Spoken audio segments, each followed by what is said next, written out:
Hello and welcome to smart learning. আজকে আমরা ভারতের রিজার্ভ ব্যাংক সম্পর্কে ডিটেলসে জানব। তো প্রাথমিকভাবে ভারতের রিজার্ভ ব্যাংকের যে লোগোটি আছে সেই সম্পর্কে আমাদের ভালো করে জেনে রাখা প্রয়োজন। এখান থেকে প্রশ্ন হয়। লোগোতে দেখা যাচ্ছে একটা টাইগার রয়েছে, বাঘ রয়েছে, পিছনে যেটা রয়েছে সেটা একটা পাম টি, এবং এখানে দেবনাগরী ভাষায় ভারতীয় রিজার্ভ ব্যাংক লেখা আছে এবং ইংলিশে ভারতীয় রিজার্ভ ব্যাংক অফ ইন্ডিয়া এটা রয়েছে। তো এই হচ্ছে সামগ্রিকভাবে রিজার্ভ ব্যাংকের লোগো। এরপর বিভিন্ন ইনফরমেশন রয়েছে, রিজার্ভ ব্যাংকের কাজ রয়েছে এবং এর বোর্ড অফ ডাইরেক্টর কীরকম হয়, কতজন সদস্য নিয়ে গঠিত হয় সে সম্পর্কে রয়েছে। তো এই বিভিন্ন ইনফরমেশন জানার আগে রিজার্ভ ব্যাংক স্থাপনের ইতিহাসটা একটু জেনে রাখা প্রয়োজন। সেটা হচ্ছে প্রাথমিকভাবে স্বাধীনতার পূর্বে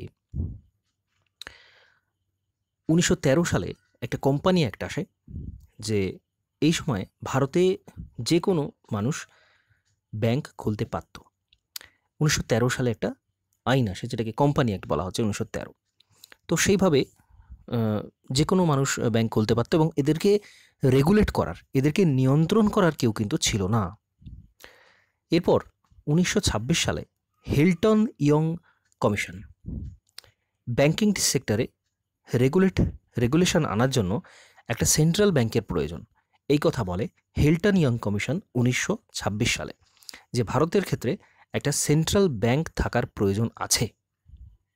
কিন্তু এই সময় রিপোর্টই থেকে যায়, এটা কোনো ইমপ্লিমেন্টেশন হয়নি।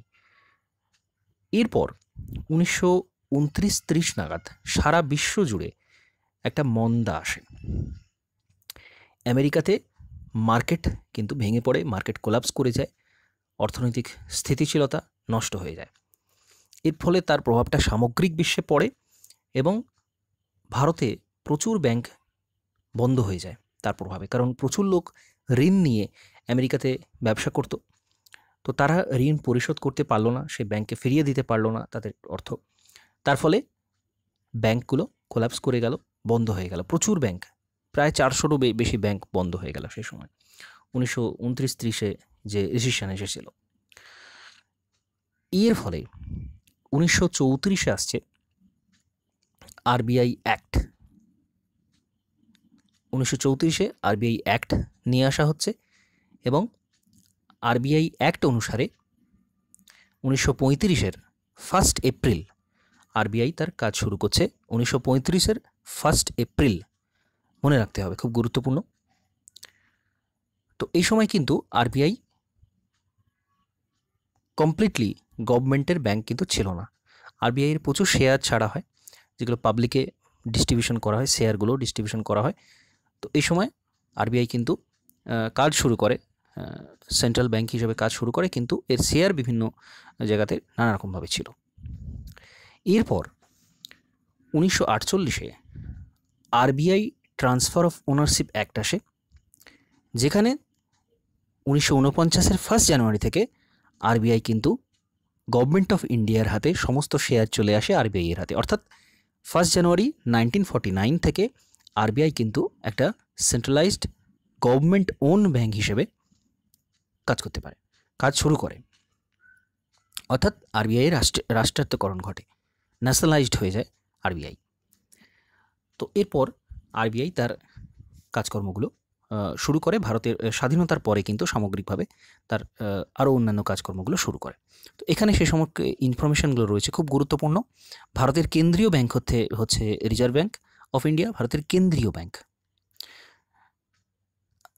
ব্যাংকার্স ব্যাংক বলা হয় আরবিআইকে, ব্যাংকার্স ব্যাংক বলা হয় কারণ আরবিআইয়ের আন্ডারে কিন্তু বিভিন্ন ব্যাংক থাকে, commercial bank, cooperative bank, non banking financial institution, এই সমস্ত সামগ্রিকভাবে যতগুলো অর্থনৈতিক ইনস্টিটিউশন রয়েছে, লিগ্যাল ইনস্টিটিউশন, সেই সমস্ত কিছু কিন্তু আরবিআইয়ের আন্ডারে রয়েছে। সেজন্য একে ব্যাংকার্স ব্যাংক বলা হয়।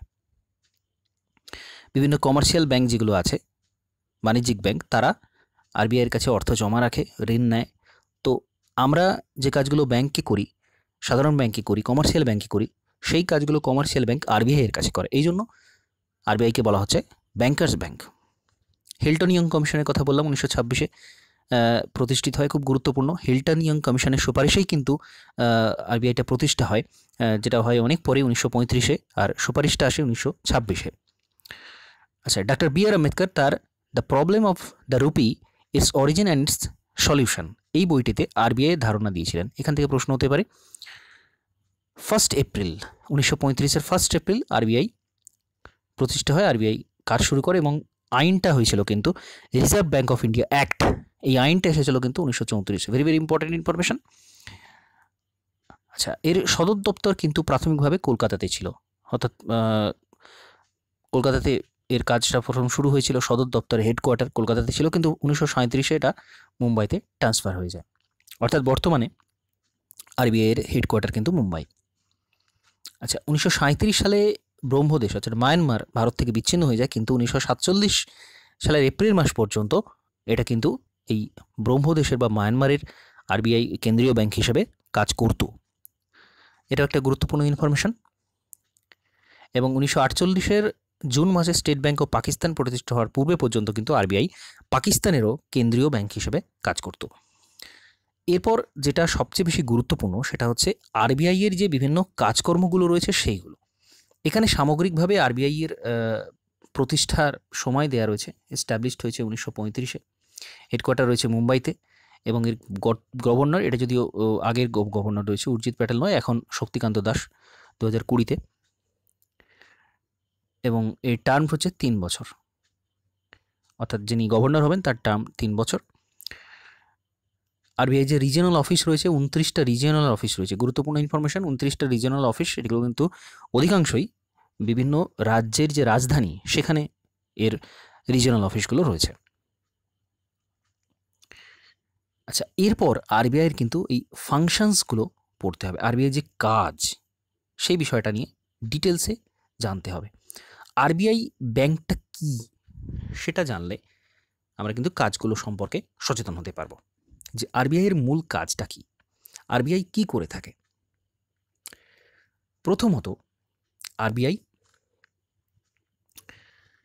ট্র্যাডিশনাল যে কাজটা করে থাকে, সাধারণভাবে ট্র্যাডিশনাল যে কাজটা সেটা হচ্ছে ইস্যু অফ কারেন্সি নোটস, অর্থাৎ নোট ছাপানোর অধিকার, এটা কিন্তু আরবিআইয়ের হাতেই রয়েছে। এক্সেপশন সেটা হচ্ছে 1 টাকার নোট এবং যে মুদ্রা, ধাতব যে মুদ্রাগুলো, 1 টাকা, 2 টাকা, 5 টাকা, 10 টাকা, এই যে মুদ্রা, এগুলো কিন্তু প্রচলনের কাজ করে থাকে আমাদের অর্থমন্ত্রক, ফিনান্স ডিপার্টমেন্ট থেকে কিন্তু এই কাজটা করা হয়। বাকি সমস্ত টাকা কিন্তু ছাপায় আরবিআই। এবং এই যে টাকা ছাপানোর পদ্ধতি, এক্ষেত্রে একটা লিমিট আছে। সেই লিমিটটা কি? রিজার্ভ ব্যাংক 115 কোটি টাকার সোনা ও 85 কোটি টাকার বিদেশি মুদ্রা বা বন্ড সঞ্চিত রেখে যে কোনো পরিমাণ টাকা ছাপাতে পারে। এইটা আইনটা আসে 1956 সালে। 115 কোটি টাকার সোনা এবং 85 কোটি টাকার বিদেশি মুদ্রা বা বন্ড জমা রেখে যে কোনো পরিমাণ টাকা আরবিআই ছাপাতে পারে। তো এই ছাপানোর কাজটা আরবিআই করে থাকে, ইস্যু কারেন্সি নোটস। এরপর যে গুরুত্বপূর্ণ কাজটা করে থাকে সেটা হচ্ছে সরকারের ব্যাংকার হিসেবে কাজ করা। সরকারের ব্যাংক হিসেবে কাজ করে। সেক্ষেত্রে আরবিআইয়ের যে কাজটা সেটা কি? সরকারের যে উদ্বৃত্ত আয়, সরকারের যদি এক্সট্রা কিছু আয় হয়, উদ্বৃত্ত হয়, সেটা কিন্তু জমা থাকে রিজার্ভ ব্যাংকে। আবার উল্টো দিকে সরকারের যখন প্রয়োজন হয়, ঘাটতি হয়, তখন কিন্তু সরকার রিজার্ভ ব্যাংক থেকে ঋণ নেয়, বিভিন্ন বন্ডের মাধ্যমে বিভিন্নভাবে ঋণগুলো নিয়ে থাকে। এবং বিভিন্ন যে দেশের ভিতরে হোক বা বাইরে হোক, বৈদেশিক হোক, আর্থিক যে লেনদেন, সেক্ষেত্রে সরকারের প্রতিনিধি হিসেবে কাজ করে এবং এমনকি সরকারকে পরামর্শ পর্যন্ত দিয়ে থাকে, বিভিন্ন পরামর্শ দিয়ে থাকে। আর শুধুমাত্র সেন্ট্রাল গভর্নমেন্ট নয়, রাজ্যের ক্ষেত্রেও রিজার্ভ ব্যাংক ফান্ডে তাদের আমানত, তাদের টাকা জমা রাখতে পারে, রাজ্যগুলিও টাকা জমা রাখতে পারে এবং রিজার্ভ ব্যাংক থেকে কিন্তু সেই টাকা তুলতে পারে। তো রাজ্য সরকারের ক্ষেত্রেও একই বিষয়টা কাজ করে। তো এভাবে সামগ্রিকভাবে কিন্তু সরকারের ব্যাংক হিসেবে আরবিআই কাজ করে থাকে। আর কি করে থাকে? বাণিজ্যিক ব্যাংকগুলিরও কিন্তু ব্যাংকার হিসেবে আরবিআই কাজ করে থাকে। তো এই যে বাণিজ্যিক ব্যাংকগুলো রয়েছে, বাণিজ্যিক ব্যাংক কোনগুলো? বাণিজ্যিক ব্যাংকের মধ্যে আবার পাবলিক সেক্টর ব্যাংক আছে, প্রাইভেট ব্যাংক আছে, ফরেন ব্যাংক আছে, বিদেশি ব্যাংক আছে। এরকম বিভিন্ন ধরনের যে ব্যাংকগুলো, সেগুলো কিন্তু এই কমার্শিয়াল ব্যাংকের মধ্যে পড়ে, বাণিজ্যিক ব্যাংকের মধ্যে পড়ে। আমরা ব্যাংকের শ্রেণীবিভাগটা যখন পড়ব, তখন এই বাণিজ্যিক ব্যাংক বা অন্যান্য আরও যে ব্যাংকগুলো রয়েছে, এইগুলো সম্পর্কে ডিটেলসে জানব। তো এই সামগ্রিকভাবে এদের কিন্তু ব্যাংকার হিসেবে কাজ করে আরবিআই। তো আমরা দেখেছি সিআরআর এসএলআরের ক্ষেত্রেও যে এদের একটা নির্দিষ্ট পরিমাণ অংশ কিন্তু আরবিআইয়ের কাছে জমা রাখতে হয়। তো সেটা ক্রেডিট কন্ট্রোল পলিসি বলে, ঋণ নিয়ন্ত্রণ পদ্ধতি। সেটা খুব বড় একটা কাজ আরবিআইয়ের, তো সেটা আমরা আসবো। কিন্তু এই বাণিজ্যিক ব্যাংকগুলো কিছু নগদ তারা জমা রাখতে বাধ্য হয়, এছাড়াও এক্সট্রা তারা কিন্তু তাদের অর্থ আমানত জমা রাখতে পারে আরবিআইয়ের কাছে। তো বাণিজ্যিক ব্যাংকগুলো ঋণ কতটা দিতে পারবে সেটা কিন্তু আরবিআইয়ের হাতে থাকে, এটা আমরা আগেই জেনেছি। এবং এই জন্য ভারতীয় রিজার্ভ ব্যাংকে বাণিজ্যিক ব্যাংকগুলির ঋণের সর্বশেষ আশ্রয়দাতা বলা হয়, অর্থাৎ lender of the last resort. Lender of the last resort বলা হয় আরবিআইকে বাণিজ্যিক ব্যাংকগুলো, কারণ বাণিজ্যিক ব্যাংক আরবিআই থেকে ঋণ গ্রহণ করে, সেজন্য ঋণের সর্বশেষ আশ্রয়দাতা বলা হচ্ছে এই বাণিজ্যিক ব্যাংকগুলোকে। মানে আরবিআইকে বলা হচ্ছে lender of the last resort, কিন্তু কার? বাণিজ্যিক ব্যাংকের। তো এভাবে বাণিজ্যিক ব্যাংকগুলোরও কিন্তু ব্যাংকার হিসেবে কাজ করে। আর কি কি করে থাকে বাণিজ্যিক ব্যাংকে? কমপ্লিটলি কিন্তু নিয়ন্ত্রণ করে থাকে। বাণিজ্যিক ব্যাংক নতুন ব্যাংকে শাখা খুলতে পারবে কতটা, তাদেরকে লাইসেন্স দেয়া, এই সমস্ত কাজ কিন্তু আরবিআই করে। বাণিজ্যিক ব্যাংকগুলোর যে মূলধন এবং লিকুইড অ্যাসেট যেগুলো রয়েছে, একদম লিকুইড, যেগুলোকে আমরা অর্থ, বন্ড টন্ড, এগুলো কিন্তু লিকুইড নয় সেই অর্থে, অর্থ এবং সোনা, এটাকেও লিকুইড অ্যাসেট হিসেবে ধরা যায়। তো এই লিকুইড অ্যাসেটের পরিমাণ কতটা থাকবে সেটা অনুমোদন করে কিন্তু আরবিআই। বাণিজ্যিক ব্যাংকগুলির কার্যাবলী পরিদর্শন করা, প্রয়োজনে এদেরকে কিন্তু পেনাল্টি দেয়া হয়, এদেরকে কিন্তু ফাইন করা হয় বিভিন্ন, এরা যদি মেনটেন না করে, আরবিআইয়ের প্রথা মতো, নির্দেশ মতো কাজ যদি এরা না করে, তো সেক্ষেত্রে কিন্তু এদের উপর পেনাল্টি দেয়া হয়। এছাড়া বিভিন্ন বিধিনিষেধ জারি করা, বিভিন্ন ক্ষেত্রে বিধিনিষেধ জারি করা, বিভিন্ন আইনের মাধ্যমে বিধিনিষেধ জারি করা, এই কাজটাও আরবিআই করে থাকে। আরবিআই ওই ব্যাংকে অডিট করে থাকে এবং প্রশিক্ষণ দপ্তর মাধ্যমে ওই ব্যাংকের বিভিন্ন বিষয় কিন্তু প্রশিক্ষণ দিয়ে থাকে আরবিআই। তো এই সামগ্রিকভাবে বাণিজ্যিক ব্যাংকগুলোকে কমপ্লিটলি কন্ট্রোল করে আরবিআই। কেন করে, তার কারণ কি, সেটা আমি শেষে আসছি, কিন্তু মূলত এই কাজগুলো করে থাকে। আর সবচেয়ে বড় যে কাজটা, সেটা হচ্ছে ঋণ নিয়ন্ত্রণ করা। অর্থাৎ এই বাণিজ্যিক ব্যাংকগুলো তাদের কাছে টাকা জমা রাখলে কতটা তারা সুদ দেবে, এই জিনিসটা নিয়ন্ত্রণ করে কিন্তু আরবিআই। আমরা দেখেছি ঋণ নিয়ন্ত্রণের অনেকগুলো পদ্ধতি রয়েছে, যেটাকে আমরা বলছি credit control policy of RBI. আরবিআইয়ের ঋণ নিয়ন্ত্রণ নীতি, যেটা আমরা এর আগেই পড়েছি। সিআরআর জমা রাখা, এসএলআর জমা রাখা, ব্যাংক রেট নির্ধারণ করা, তো repo rate, reverse repo rate. তো এই সামগ্রিকভাবে কতটা ঋণ দেবে বাণিজ্যিক ব্যাংক, কী পরিমাণ দেবে, সেটা নিয়ন্ত্রণ করে আরবিআই। কেন নিয়ন্ত্রণ করে? কারণ দেশের কতটা অর্থ থাকবে, দেশের হাতে, মানুষের হাতে কতটা অর্থ থাকবে, সেটার উপর কিন্তু দেশের উন্নয়ন নির্ভর করে। যেটাকে আমরা বলি মুদ্রাস্ফীতি হয়েছে। মুদ্রাস্ফীতির অর্থ কী?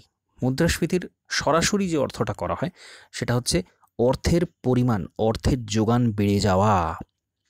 এখন অর্থের যোগান বেড়ে গেলে কি হবে? অর্থের যোগান যদি বেড়ে যায়, মানুষের হাতে যদি অতিরিক্ত অর্থ আসে, তাহলে কি হবে? সেক্ষেত্রে যদি প্রোডাকশান তো একই, প্রোডাকশান তো ফিক্সড, অর্থাৎ আমি ধরলাম নির্দিষ্ট একটা বছরে একটা নির্দিষ্ট পরিমাণ জিনিস উৎপাদন হচ্ছে, যেটাকে আমরা জিডিপি বলছি, প্রোডাকশান। তো সেই প্রোডাকশান একটা কারখানাতে হোক বা কৃষিক্ষেত্রে উৎপাদন হোক, সেই প্রোডাকশান তো একটা নির্দিষ্ট। বাজারে গেলে একটা নির্দিষ্ট পরিমাণ সবজি, একটা নির্দিষ্ট পরিমাণ বিভিন্ন জিনিস পাওয়া যায়। এইবার মানুষের হাতে যদি অতিরিক্ত পরিমাণ অর্থ চলে আসে, তখন কি হবে? তখন যেহেতু যোগানটা ফিক্সড, নির্দিষ্ট, তখন ওই জিনিসের দামটা কিন্তু অতিরিক্ত বেড়ে যাবে। কারণ আমি ধরে নিচ্ছি কোনো একটা বাজারে একটা পার্টিকুলার সবজি এসেছে, ধরে নেওয়া যাক আলু এসেছে, তো তার পরিমাণটা ফিক্সড, সবাই চাইছে ওটা কিনতে এবং প্রত্যেকের হাতে প্রচুর টাকা রয়েছে।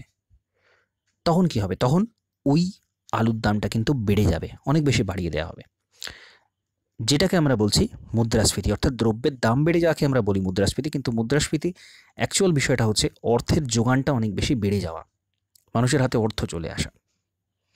তো এক্ষেত্রে আরবিআই কিন্তু ঋণ নিয়ন্ত্রণ পদ্ধতি অ্যাপ্লাই করে। তখন কি করে? আরবিআই বাণিজ্যিক ব্যাংকগুলোকে বলে যে তোমাদের যে ঋণ যে পরিমাণ দিচ্ছ, সেখানে সুদের পরিমাণটা বাড়িয়ে দেওয়া। ঋণ না, জমা রাখার ওপর, ব্যাংকে যে জমা রাখা হচ্ছে সেখানে সুদটা, জমার ওপর সুদটা বাড়িয়ে দিতে। তখন মানুষ দেখবে যে ব্যাংকে জমা রাখলে তার ক্ষেত্রে তার প্রফিট বেশি হবে, তখন মানুষ কিন্তু সে টাকা ব্যাংকে জমা রাখবে, তখন আর সে ব্যবহার করছে না। অর্থাৎ এইভাবে কিন্তু বাজার থেকে এই পদ্ধতিতে অর্থটা তুলে নেওয়া হলো। আর কি করে সরকার? বন্ড ছাড়ে, সরকার বন্ড ছাড়ে। অর্থাৎ বন্ড জিনিসটা কি? সেক্ষেত্রে একটা নির্দিষ্ট সময় পর একটা নির্দিষ্ট পরিমাণ অর্থ প্রদান করা হবে। বন্ডটা ওই সময় কেনা হলো, ধরা যাক ওই বন্ডটা 100 টাকা দিয়ে সরকার মার্কেটে ছাড়লো 100 টাকা, এবং বন্ডে লেখা আছে যে নির্দিষ্ট সময় পর, 1 বছর কি 2 বছর কি নির্দিষ্ট সময় একটা পর, ওই বন্ডটার জন্য তাকে দেওয়া হবে 110 টাকা। এখন সে 100 টাকায় কিনছে, তাহলে 10% সে কিন্তু সেখান থেকে সুদটা পাচ্ছে। তো এইভাবে সরকার বন্ড ছাড়ে। তো বন্ড ছেড়েও কী করে? বন্ড ছাড়ার ফলে মানুষ টাকা দিয়ে ওই বন্ড কেনে, তাহলে সে টাকাটা কিন্তু সরকারের কাছে চলে গেল, অর্থাৎ মার্কেট থেকে টাকা তুলে নেওয়া হলো। তো এইভাবে সামগ্রিকভাবে এই বিষয়টা আমরা এর আগের অধ্যায়তেও দেখেছি, ঋণ নিয়ন্ত্রণ পদ্ধতি। এইভাবে কিন্তু আরবিআই ঋণ নিয়ন্ত্রণ করে থাকে। আবার মন্দার সময় কিন্তু বিষয়টা উল্টো হয়। মন্দার সময় কি হয়? মানুষের হাতে অর্থ কম থাকে, সরকার ওই বন্ডটা তখন কিন্তু বাজার থেকে তুলে নেয়, অর্থাৎ ওই 110 টাকাটা ফেরত দিয়ে দেয়। তো এইভাবে কিন্তু সরকার করে থাকে। আবার আরবিআইয়ের ক্ষেত্রেও তাই, আরবিআই উল্টো পথে তখন হাঁটে, তখন ওই সুদের হারটাকে কমিয়ে দেওয়া হয়। তার ফলে মানুষ কিন্তু আর ব্যাংকের অর্থ রাখতে চায় না, কারণ সে সুদ পাচ্ছে না খুব একটা, টাকা তুলে নেয়, তার হাতে টাকা এসে যায়। এটা যদিও খুব সরল পদ্ধতি, সবসময় এটা কাজ করে না, ফেল করে যায় অনেক সময় পদ্ধতি, কিন্তু তবুও বিষয়টা একটা সামগ্রিক গুরুত্ব রয়েছে, অনেক জায়গাতেই এটা কাজ হয়। তো সেই জন্য এই পদ্ধতিটা অ্যাপ্লাই করা হয় ঋণ নিয়ন্ত্রণের জন্য, মুদ্রাস্ফীতি নিয়ন্ত্রণের জন্য বা মন্দা নিয়ন্ত্রণের জন্য। তো যাই হোক, সামগ্রিকভাবে এইভাবে কিন্তু ঋণ নিয়ন্ত্রণ করে থাকে আরবিআই। আর কি করে থাকে? বৈদেশিক মুদ্রার ব্যবস্থাপনা করে থাকে, সংরক্ষণ করে থাকে। বৈদেশিক মুদ্রা অর্থাৎ বিভিন্ন বৈদেশিক মুদ্রা, ডলার, আরও যে সমস্ত রয়েছে, পাউন্ড, তো সামগ্রিকভাবে তার পরিমাণ নিয়ন্ত্রণ করে, ব্যবস্থাপনা করে থাকে। এবং তার জন্য আইন রয়েছে 1947-এ ফরেন এক্সচেঞ্জ রেগুলেশন অ্যাক্ট। 1947-এর ফরেন এক্সচেঞ্জ রেগুলেশন অ্যাক্ট বা FERA, foreign exchange regulation act 1947-এ আসে। এর মাধ্যমে বৈদেশিক মুদ্রা নিয়ন্ত্রণ শুরু হয়, এবং এরপরে কিন্তু বহুবারই ফরেন এক্সচেঞ্জ রেগুলেশন অ্যাক্টটা পরিবর্তিত হয়েছে, একাধিকবার পরিবর্তিত হয়েছে। এবং 1974-এ আসে কফি পোষা, conservation of foreign exchange and prevention of smuggling activities act. এই অ্যাক্টগুলো গুরুত্বপূর্ণ, এই অ্যাক্টগুলো কিন্তু বিভিন্ন পরীক্ষাতে এসে থাকে। তো এই বৈদেশিক মুদ্রা কতটা থাকবে, কতটা কিভাবে রেগুলেশন করা হবে, সেই সামগ্রিক বিষয়টা নিয়ন্ত্রণ করে আরবিআই। 1947 আসছে FERA, foreign exchange regulation act 1947 আসছে। 1974 আসছে conservation of foreign exchange and prevention smuggling act. তো কফি পোষা এই আইনটা আসে 1974। এরপর আবার সামগ্রিকভাবে 1998-99 সালে পাস হচ্ছে ফরেন এক্সচেঞ্জ ম্যানেজমেন্ট অ্যাক্ট, অর্থাৎ ওই ফেরাটা পাল্টে আসছে FEMA, foreign exchange management act, FEMA. এটা আসছে 1998-এ এটা উত্থাপিত হচ্ছে এবং 99-তে এটা বলবৎ হচ্ছে, আইনটা বলবৎ হচ্ছে। এবং তার সাথে সাথে ফেরা অ্যাক্টটা কিন্তু বন্ধ হয়ে যাচ্ছে এবং চলে আসছে FEMA act, foreign exchange management act. তো এইভাবে কিন্তু বিভিন্ন আইনগুলো পরিবর্তিত হয়েছে। এবং ওই যে কফি পোষা, ওটা মূল যে উদ্দেশ্যটা ছিল সেটা হচ্ছে বৈদেশিক মুদ্রা সংক্রান্ত আইন যারা অমান্য করবে তাদের জন্য কফি পোষা অ্যাক্ট, এবং চোরাচালানকারী যারা স্মাগলিং করে তাদের ক্ষেত্রে ওই কফি পোষা অ্যাক্টটা কিন্তু প্রযোজ্য। অর্থাৎ ওই বৈদেশিক মুদ্রা সংক্রান্ত বিষয়ের যারা স্মাগলিং করে থাকে সেইগুলো কিন্তু তাদের বিষয়ে প্রযোজ্য হয়। এবং তো পরবর্তীকালে যেটা ফেরা অ্যাক্টটা ফেমা অ্যাক্টে পরিবর্তিত হয়ে যাচ্ছে। সালটা অত্যন্ত গুরুত্বপূর্ণ 1999-তে। তো কনসেপচুয়াল কোয়েশ্চেন কিছু থাকে, আর কিছু থাকে সরাসরি কিন্তু এই ফ্যাকচুয়াল কোয়েশ্চেনগুলো ডেটা থেকে কোয়েশ্চেনগুলো দেওয়া হয়। তথ্যমূলক কোয়েশ্চেন যখন দেওয়া হবে তখন কিন্তু এই সালগুলো এবং এই আইনের নামগুলো অত্যন্ত গুরুত্বপূর্ণ হয়ে যাবে। তো এই সামগ্রিকভাবে এই আরবিআই এই সমস্ত কাজগুলো করে থাকে যেগুলো আলোচনা করলাম। বাণিজ্যিক ব্যাংকের ব্যাংকার হিসেবে কাজ করে, কারেন্সি ইস্যু করে, মনিটারি পলিসি ঋণ নিয়ন্ত্রণ পদ্ধতি করে থাকে, গভর্নমেন্ট ব্যাংকার হিসেবে কাজ করে থাকে, ফিনান্সিয়াল সিস্টেমের সুপারভিশন করে থাকে, ফরেন এক্সচেঞ্জ ম্যানেজমেন্ট করে থাকে। তো এই সামগ্রিক কাজগুলো আরবিআই করে থাকে। এর সাথে সাথে আরও যেগুলো করে থাকে, আর একটা জিনিস যেটা এখানে বলা রয়েছে সেটা হচ্ছে ডেভেলপমেন্টাল ওয়ার্ক, উন্নয়নমূলক কাজকর্ম কিন্তু করে থাকে আরবিআই। কী কী ক্ষেত্রে উন্নয়ন করে? Industry, export, agriculture, finance sector. তো এখানে এই বিষয়টা আমরা একটু জানবো যে দেশকে সামগ্রিকভাবে এগিয়ে নিয়ে যাওয়ার পেছনে আরবিআই কিন্তু বিরাট বড় ভূমিকা রয়েছে। সেখানে আরবিআইয়ের কী কী ভূমিকা রয়েছে আমরা যদি একটু দেখি, আমরা দেখব 1982 সালে শিবরামন কমিটি সুপারিশে কৃষি এবং গ্রামীণ উন্নয়ন করার জন্য, ডেভেলপমেন্টাল ওয়ার্ক করার জন্য কৃষির ক্ষেত্রে এবং গ্রামীণ ক্ষেত্রে নাবার্ড ব্যাংক তৈরি করা হচ্ছে, national bank for agriculture and rural development, national bank for agriculture and rural development, NABARD. তো এই নাবার্ড তৈরি হচ্ছে 1982-তে গ্রামীণ উন্নয়নের জন্য। এরপর গৃহ ঋণ, গৃহ স্থাপন, এটাও একটা উন্নয়নমূলক কাজ। তো সেই গৃহের ঋণ দেওয়ার জন্য 1988-তে প্রতিষ্ঠা হচ্ছে national housing bank, national housing bank. এটাও প্রতিষ্ঠা করছে আরবিআই 1988-তে। আর 1982-তে আসছে Exim bank, export import bank.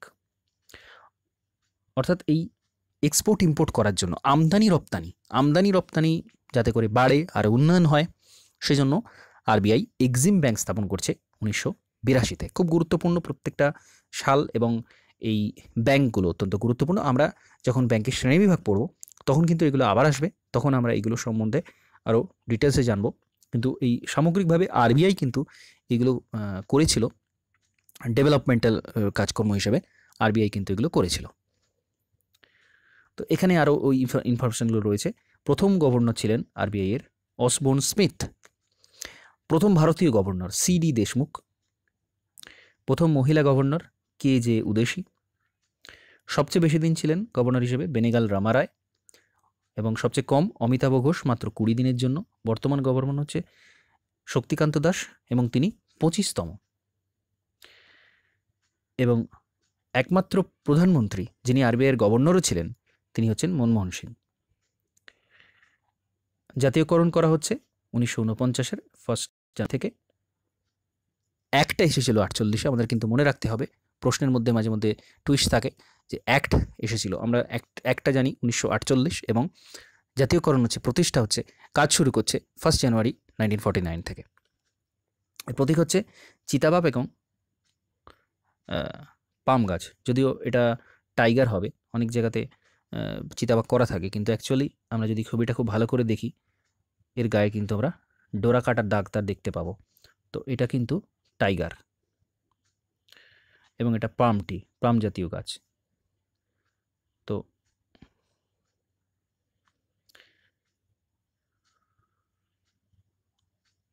এই ইনফরমেশনগুলো অত্যন্ত গুরুত্বপূর্ণ। প্রথমে সিংহের ছবি ছিল, পরবর্তীকালে এটা বাঘকে প্রতিস্থাপিত করা হয়, বাঘের ছবি দেওয়া হয়। এরপর আমরা যেটা জানবো সেটা হচ্ছে আরবিআইয়ের যে কন্ট্রোল করে কারা, সেন্ট্রাল বোর্ড অফ ডিরেক্টর, অর্থাৎ আরবিআইয়ের যে সিদ্ধান্তগুলো গ্রহণ করে থাকে, মূল যারা মাথা বলা যায় আরবিআইয়ের, সেই জিনিসটা কীরকম, সেখানে কারা কারা থাকেন। রিজার্ভ ব্যাঙ্ক অফ ইন্ডিয়ার অ্যাক্ট অনুসারে ডিরেক্টররা 4 বছরের জন্য নিযুক্ত হচ্ছেন ভারত সরকার দ্বারা। এবং এই যে বোর্ড, আরবিআই যে আসল যে কার্যনির্বাহী যে বোর্ড, সেখানে 21 জন মেম্বার থাকছেন। এর মধ্যে কারা থাকছেন? এর মধ্যে থাকছেন একজন গভর্নর থাকছেন, যাকে আমরা গভর্নর অফ আরবিআই বলে থাকি, এবং যার সই থাকে নোটে, যার সইটা থাকে, তিনি হচ্ছেন গভর্নর। আর থাকেন 4 জন ডেপুটি গভর্নর, তাকে সাহায্য করার জন্য 4 জন ডেপুটি গভর্নর থাকছেন। আর 2 জন থাকছেন অর্থ মন্ত্রকের প্রতিনিধি। লোকাল বোর্ড, আমাদের জানতে হবে লোকাল বোর্ড আছে 29টা আলাদা আলাদা কার্যালয় রয়েছে। এছাড়া লোকাল বোর্ড রয়েছে মুম্বাই, কলকাতা, চেন্নাই এবং দিল্লিতে। এই 4টে বড় শহরে লোকাল বোর্ড রয়েছে, যার 4 জন প্রতিনিধি এর মধ্যে থাকছেন লোকাল বোর্ড থেকে। আর 10 জন থাকছেন সরকার মনোনীত প্রার্থী। 2 জন অর্থমন্ত্রকের প্রতিনিধি থাকছেন, এরাও কিন্তু সরকারেরই লোক। আর 10 জন সরকার মনোনীত প্রার্থী থাকছেন। তো এইভাবে এর যে সেন্ট্রাল বোর্ড অফ ডাইরেক্টর, সেটা কিন্তু আমরা দেখতে পাচ্ছি রয়েছে। তো অ্যাকচুয়ালি এখানে যেটা রয়েছে নন অফিসিয়াল মেম্বার, এটা কিন্তু এটা 16 জন হবে। এটা কিন্তু 16 জন হবে। যাই হোক, ছবিটা এখানে দেয়া রয়েছে, মনে রাখার জন্য যথেষ্ট এটা। আচ্ছা, জোনাল অফিসগুলো আগেই জেনেছি আমরা, 4টে জায়গাতে, দিল্লি, চেন্নাই, কলকাতা, মুম্বাই রয়েছে। প্রধান কর্মকর্তা হচ্ছেন এর গভর্নর, এবং তাকে সাহায্য করার জন্য 4 জন ডেপুটি গভর্নর থাকেন। আর ট্রেনিংয়ের জন্য 2টি কলেজ রয়েছে, চেন্নাইয়ে রিজার্ভ ব্যাঙ্ক স্টাফ কলেজ এবং পুনেতে কলেজ অফ এগ্রিকালচারাল ব্যাঙ্কিং। তো আমরা জেনেছি রিজার্ভ ব্যাঙ্কের একটা কাজ হচ্ছে কিন্তু ট্রেনিং দেয়া। বিভিন্ন কমার্শিয়াল ব্যাঙ্কের ক্ষেত্রেও, কমার্শিয়াল ব্যাঙ্কেও কিন্তু নানা বিষয়ে ট্রেনিং দিয়ে থাকে। তো ওই জন্য চেন্নাইতে রয়েছে রিজার্ভ ব্যাঙ্ক স্টাফ কলেজ, আর পুনেতে কলেজ অফ এগ্রিকালচারাল ব্যাঙ্কিং, অর্থাৎ একটা রয়েছে তামিলনাড়ুতে আর একটা মহারাষ্ট্রতে। আরবিআই কিন্তু কোনো কমার্শিয়াল ব্যাঙ্ক নয়, সেন্ট্রাল ব্যাঙ্ক। এবং আরবিআই আইএমএফের কিন্তু একজন সদস্য। ইন্টারন্যাশনাল মনিটারি ফান্ড, সেন্ট্রাল ব্যাঙ্কগুলো কিন্তু এই ইন্টারন্যাশনাল মনিটারি ফান্ডকে নানারকম তথ্য প্রদান করে থাকে এবং পরামর্শ নিয়ে থাকে। সবচেয়ে বড় কথা, পরামর্শ নিয়ে থাকে। আমরা জানি 1991-এ ভারতের ক্ষেত্রে যখন অর্থনৈতিক ক্রাইসিস এসেছিল, বৈদেশিক মুদ্রা ভাণ্ডার প্রায় শূন্য হয়ে গেছিল, সেই সময় আইএমএফ কিন্তু ভারতকে পরামর্শ দেয় এলপিজি আনার জন্য, রিফর্ম আনার জন্য ভারতের অর্থনীতির ক্ষেত্রে। তো সেই আইএমএফের কিন্তু রিজার্ভ ব্যাঙ্ক একজন সদস্য, মনে রাখতে হবে। এবং 1 টাকার নোট বাদে বাকি সমস্ত ভারতীয় নোটে কিন্তু রিজার্ভ ব্যাঙ্কের যিনি গভর্নর থাকেন তার সই থাকে। গুরুত্বপূর্ণ ইনফরমেশন। তো সামগ্রিকভাবে আমরা আরবিআই সম্পর্কে জানলাম, আরবিআইয়ের কাজ সম্পর্কে জানলাম, এর গঠন সম্পর্কে জানলাম। তো আজকের এই লেকচার এখানে শেষ করছি। এরপর দিন আমরা কিন্তু ওই ব্যাংকের বিভিন্ন শ্রেণীবিভাগ এবং ব্যাংকিং সংক্রান্ত আরও বিভিন্ন আইন, এর আরও বিভিন্ন যে ভাগগুলো রয়েছে সেই সম্পর্কে আমরা ডিটেলসে জানবো। তো আজ এখানে শেষ করছি। নমস্কার, ধন্যবাদ।